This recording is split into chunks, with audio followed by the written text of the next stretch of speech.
no such thing as a slobber-proof guitar. Tell us what this is, chappers. Well, this, I'm very proud to say, this is... look at the little flag. Sorry. I like that. This is factory prototype 1 of the Chapman guitars ML2. Monkey Lord 2, I should specify. As you can probably see from the back here, probably a bit easier, it's an exact replica of the handmade prototype we sent to our factory. They've done a really good job. We've worked them really hard, and they've come back and delivered with some results. Really glad to see that they're shipping with D'Addario strings. My choice of string. Love this company, working with them for years. Really good strings, and they fit a really good guitar.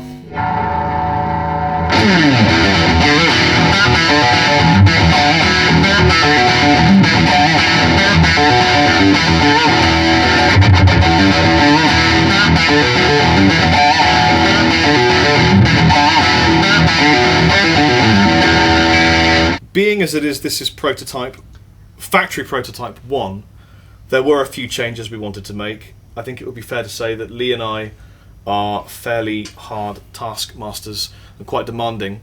Only the best is good enough for us.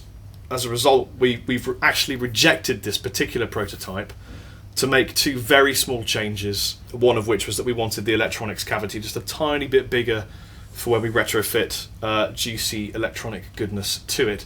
The other is that, I don't know if you can tell, because you'd need a trained eye. You can kind of see it from the end a little better if you flip it so that you can sort of see the... But this is actually a 3-piece, and we specifically requested a 2-piece. Somewhere through the mists of time and space, that got lost in translation. There's a join here. Yeah, there's one somewhere there. So it's purely aesthetic, makes no difference to the tone, but we want a 2-piece, so we sent back and we rejected this one. So the new one, Factory Prototype 2, FP2, ML2, is on its way to us. Will be sent to us in a couple of days' time. And we're really excited. I think most notably, holding it in your hands, you can't really feel much of a difference between this and the original prototype, which is no mean feat, I'll tell you. Fretwork is brilliant. It resonates beautifully. Sounds great. These pickups, they're great, aren't they? Yeah, they sound amazing. I mean, it's retarded how good they sound. They shouldn't sound that good.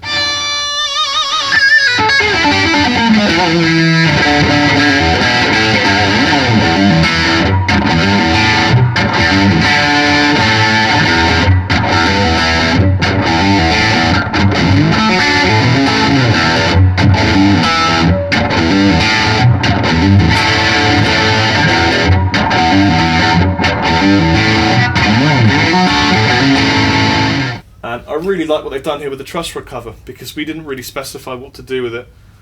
I think it looks great. Really nice. I particularly like my name here. That's a nice touch. Like that a lot. The nut's been cut really well. 2 volumes, 1 tone, a flicker switch of doom, a ping bit there for pinging. Yeah, it's just a great guitar, and they've done really, really well. And the lucky people who've reserved them, in fact we've had almost half of them reserved. Yeah. Have done very well, because I have a feeling that when we get FP2 and I plug it into a stack of doom and show my aural love to all of you, I have a pretty good idea that those of you sitting on the fence will jump off the fence and to your wallets and to Andertons.co.uk and purchase yourselves the remaining 100 or whatever of these limited edition ML2s from Chapman Guitars. We're using a Black Star HT1 combo with a slight difference. The difference is that this is a custom version specifically for Lee Anderton. Hence, it's the LA1, baby. I don't know about you, but I think it adds a little bit of what the French would call... Je ne sais quoi. Or... Yes, that's what I was going to think of something rude in French, but... La songe dans l'arbre. Merde tête. Merde tête. You got the order wrong. Is it? I think it's a little bit of Le Songe dans l'arbre. Wow.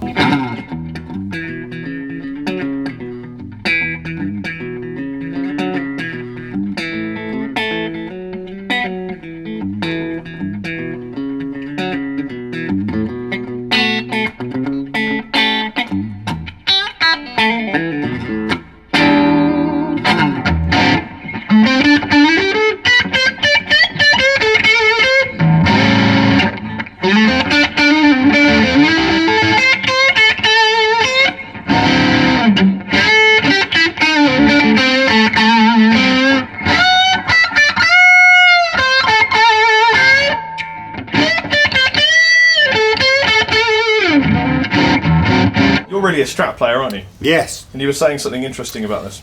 I was, yeah. It occurred to me earlier, whilst I was playing this guitar, how much easier I find this to sort of go to from my Strat and Telecaster. I love Gibson guitars, love Les Pauls, probably the prettiest guitar ever made. But I always struggle when I go from my Strat to the Les Paul, because I don't play much on a Les Paul.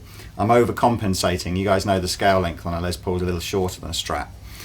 So if I do a bend on a Les Paul, I'm sort of over bending because I'm sort of applying the same amount of pressure I would to bend on the Strat.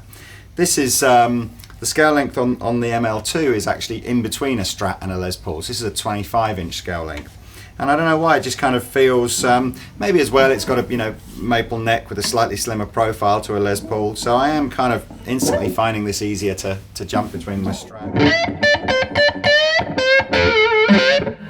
So it's got some great tones in here.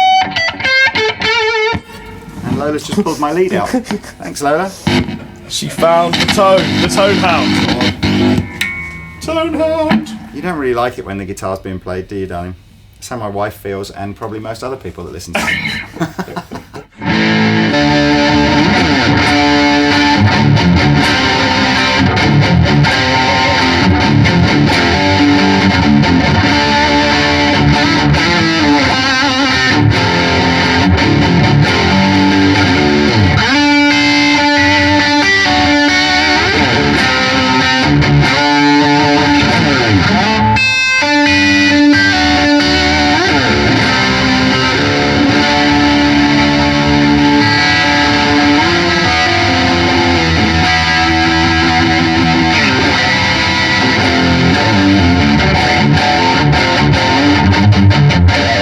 You guys know we've the theory behind ML2 was pro spec but an affordable price.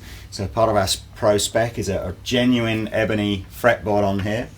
Some of you guys you'll probably pick out some of these lighter marks in the ebony. This is because it's genuine ebony. This isn't any kind of a plastic fake ebony. We haven't stained the board or anything. We probably will during the setup phase put a little bit of lemon oil on it, which will darken it a little bit. But essentially, don't be worried if your ML2 has got the odd kind of lighter brown fleck in it, because that is just completely normal, natural ebony fretboard. It's just, the thing is, it makes them individual, doesn't it? Yeah. It's like the body of a guitar. You wouldn't see the body uniform in texture or colour. The other thing that we're already starting to notice, we've only had this guitar for a week or so, we're already starting to notice that because it's a matte sort of satin finish neck, it's starting to darken with this sort of sweat and off of your hands. Man love. Man love. So I think all these necks are going to go a sort of a lovely sort of darker colour, and you'll notice that it'll have all of your own sort of blood, sweat and tears in it. I suspect the body will probably do something similar, but because it's got this sort of slightly darker stain on it, it'll be a little harder to see for a while. But there's no, because we haven't used any kind of cellulose or polyurethane sort of finish on here. It's just a natural wax finish. Over time, it is going to get a little dirty, but in a cool way.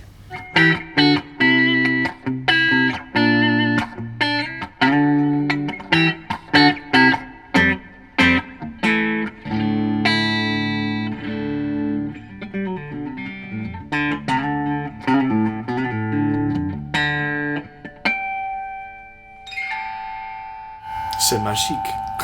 That the two-piece versus three-piece argument, it is purely aesthetic, and actually, to be honest, if you get the joins really good, like the guys have done on this one, it is a bit of a pointless argument, two-piece versus three-piece. But what we wanted was a two-piece. So you start with a lump of mahogany, you cut it down the middle, and then you kind of fold it out like that. So you should get a nice aesthetic kind of match when you when they make the guitar. And it's not weight relieved, it's solid.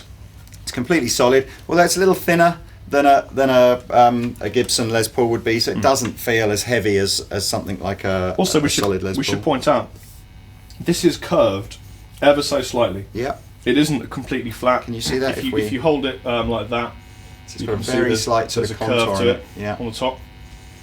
Jaden did some beautiful work as well on the. I really love the way all this is kind of been rubbed down and kind of recessed like that.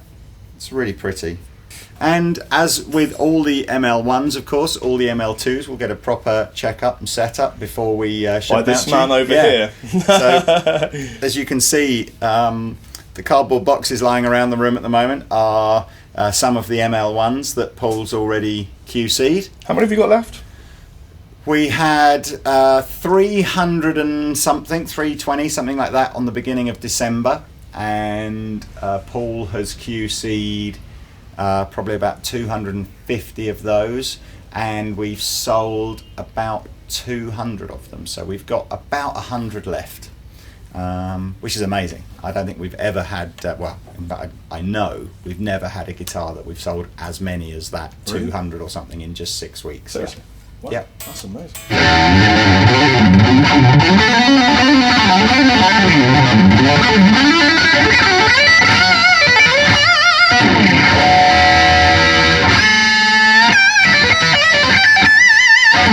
Between Paul and Gavin, our other guitar tech, who I don't know if you've ever seen Gavin on video. Gavin's I keep saying we really got to get him on video because he also loves being videoed. yes, Gavin is. Am I allowed to say he's our grumpy Scottish guitar tech? You just did on video, so I'm pretty sure he's going to like that. He's been working for Andertons for about 20 years. What he doesn't know about setting up the guitar just isn't worth knowing. So between him and Paul, they'll be doing all of the making sure that the fretwork is good, and if any of you have bought ML2 customs and you're having pickups fitted or Floyd Roses fitted or whatever, those two are the guys that will be doing all that. Yeah, currently half of our orders for ML2s are custom, which is really cool. I think it's very encouraging. Don't forget you can get left-handed ones. We're making a small, probably making maybe 10 or 20 of these in left-handed. So if you want one of those, get your order in quick. I like the little ferrules on the front. It's a string-through body. So although it's not completely unique, it's quite unusual to see a string-through body like this. My feeling on string-through is that the more of the string you can get to go through the actual guitar body, the more the whole guitar starts to resonate. You get some great sustain. Yeah, you can really feel that with this particular guitar. When I first sat down, I kind of thought, what am I going to play? What's the first thing I'm going to play to christen this guitar? And after playing the usual A-team kind of stuff, I just let a note resonate, and you could really feel it through the guitar. It's not a dead guitar; it's a very alive guitar. This is the cavity on the back here, which the factory didn't pick up actually on the first prototype that we'd asked for a larger one. What you'll see on the second prototype is the cavity will come down about this big, and this is because Gavin, our guitar tech, said quite a lot of custom jobs that he has to do where he's fitting either extra switches or little preamp boards and things like that on say EMG pickups and things like that. The normal size cavity on guitars just isn't big enough, so you then incur a whole heap of aggro to either try and enlarge the cavity or wedge stuff in on top of other stuff. We're designing this to be retrofitted with pickups and electronics. Yeah, so we got a bigger cavity on this, so you'll be able to pretty much fit anything you like in there.